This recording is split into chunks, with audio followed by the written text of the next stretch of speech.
অন্তর্বর্তী সরকারের প্রধান উপদেষ্টা ডক্টর মোহাম্মদ ইউনূসের সঙ্গে সৌজন্য সাক্ষাৎ করেছেন বাংলাদেশে নিযুক্ত ভ্যাটিকানের রাষ্ট্রদূত কেভিন এস র্যান্ডেল। সোমবার রাষ্ট্রীয় অতিথি ভবন যমুনায় সৌজন্য সাক্ষাতের পর গণমাধ্যমে প্রধান উপদেষ্টার প্রেস উইং থেকে গণমাধ্যমে ব্রিফ করা হয়।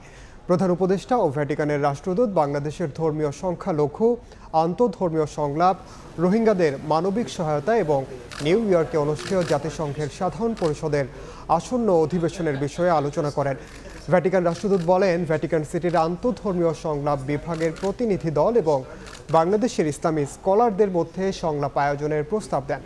অন্তর্বর্তী সরকার রাষ্ট্রের গুরুত্বপূর্ণ সংস্কার করছে উল্লেখ করে ডক্টর ইউনূস ভ্যাটিকানের দূতকে বলেন, রোহিঙ্গাদের মানবিক সহায়তার জন্য ভ্যাটিকানের সহায়তা কামনা করেন।